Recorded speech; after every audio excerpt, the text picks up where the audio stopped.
What's up guys? Kumusta kayo? It's me again, Joseph Kate. So for today's video guys, let's talk about kung paano i-unlock at i-lock ang BDO credit cards at BDO debit cards natin para maiwasan natin yung mga unauthorized transactions sa accounts natin. Kasi syempre kapag naka-open lang yung ating credit card or debit card all the time, prone siya sa mga unauthorized transaction. Kaya naman paano maiiwasan yung mga unauthorized transactions sa credit cards at debit cards natin or savings accounts?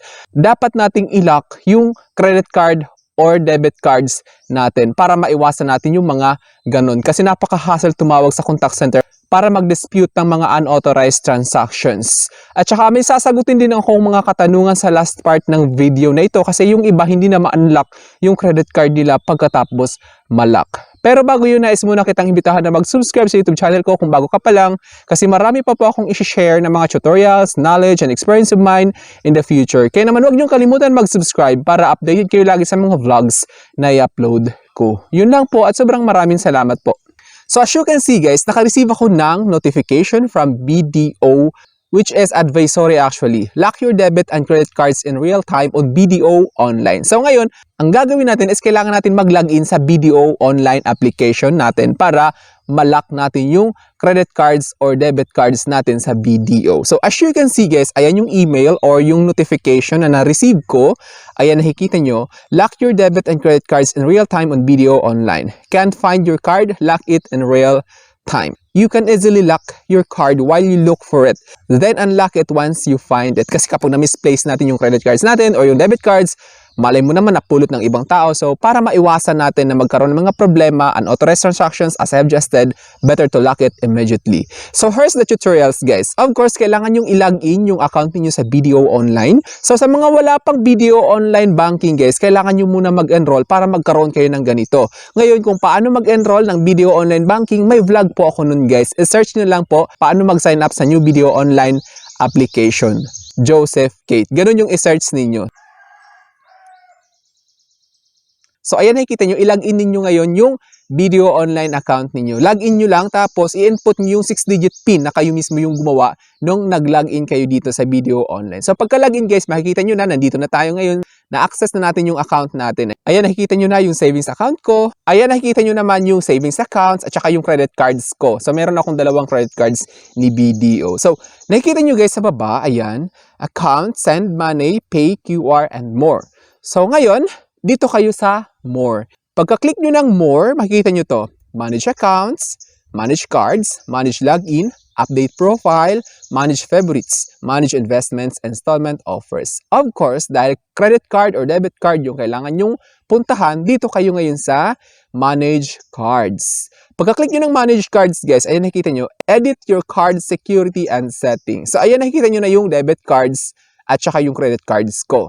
So meron ako dito, yung debit card ko, ayan. Then, Shopmore Mastercard and then Gold Mastercard, naka-inactive pa siya. So, nakikita nyo naman yung Shopmore Mastercard ko is hindi siya nakalock. I-click ninyo kung ano yung gusto nyong ilalock dyan. Halimbawa, yung debit card, halimbawa, yung Shopmore or yung Gold Mastercard. Pipiliin nyo ngayon yung credit card na gusto nyong ilock. So, halimbawa guys, yung Shopmore Mastercard. Ilalock natin siya ngayon. I-click ninyo yung Shopmore Mastercard.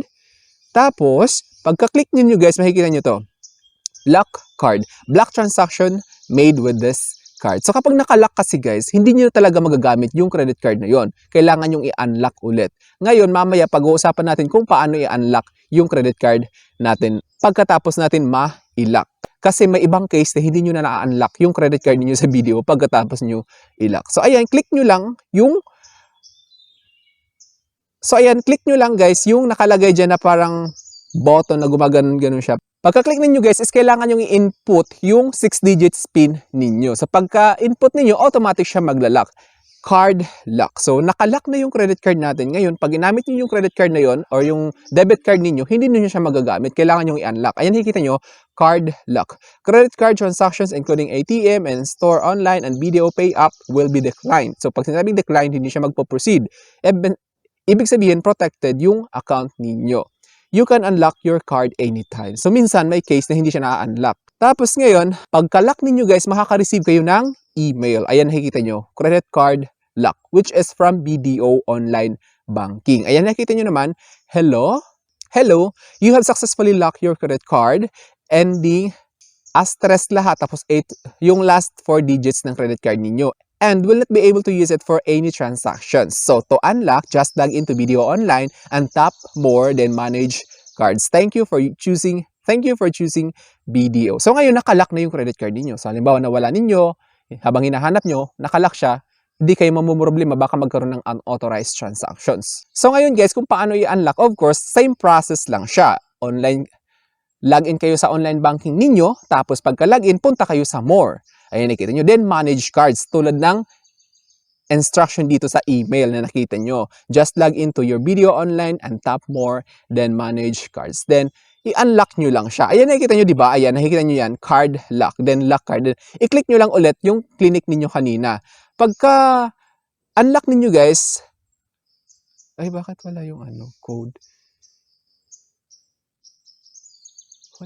Pagka-click ninyo, i-input nyo naman yung 6 digits PIN ninyo, tapos mag-i-email ulit si BDO na na-unlock na yung credit card ninyo. Ganun lang siya kasimple. Real-time po siya na-unlock at na-lock yung credit card at debit cards natin sa BDO online application.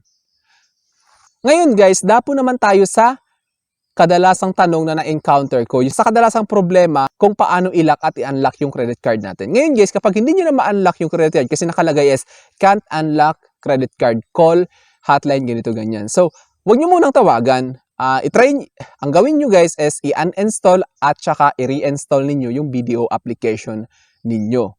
Tapos, pagkatapos nyo gawin yon, i-try nyo ulit yung transaction na gusto nyo, kung gusto nyo i-unlock or gusto nyo i-lock. Ngayon, kung ayaw talaga, try nyo yung internet connection nyo guys, baka kasi mabagal at saka nagkakaproblema sa connection ninyo. So, yun yung kailangan nyo rin i-check, of course. Tapos, kung wala talaga, ayaw talaga gumana, ito na yung panahon na kailangan nyo nang tumawag sa customer service ni BDO para mag-consult kung ano yung nangyayari, bakit hindi ma-unlock yung credit card ninyo. Ganun siya guys. Kasi, importante talaga na ma-lock or ma-unlock yung credit card natin kasi kapag nawala natin or na-misplace, alam mo yun, kahit nga guys na nandito yung credit card natin, dapat ugaliin pa rin natin na nakalock siya kapag hindi natin ginagamit. Kasi may mga nakakalusot talagang transaction na kahit hindi natin ginagamit yung credit card natin, magugulat na lang tayo, may na-charge na sa account natin, may nag-reflect na sa transaction history. It's because na-hack yung ni BDO. Kasi may mga ganong scenario guys na basta-basta na lang nagkakaroon ng mga transactions. It's because na-compromise yung security. So better to lock your credit card all the time kapag hindi nyo siya gagamitin. Kasi mahirap na guys. Alam mo naman, yung parang prevention is better than cure. So kapag nakalock, so safe kayo, parang confident kayo na kasi may mga credit card guys na umaabot ng million-million yung credit limit, umaabot ng 2 million, 3 million. So kailangan talaga yung mga ganun is prone na talaga siya sa mga unauthorized transactions, kahit 100,000 lang yan. Kasi guys, napakasakit sa ulo kapag nagkaroon ng unauthorized transactions sa credit cards natin. Mahirap mag-dispute, ang daming proseso, tatawag ko sa bangko, ang daming eme-eme, ang daming validation. So, dapat tayo mismo marunong mag-prevent. So, I think that's all for now. It's me again, Joseph Kate. So, sana may na-share ako. It's me again, Joseph Kate. Don't forget to subscribe for more videos. Bye-bye!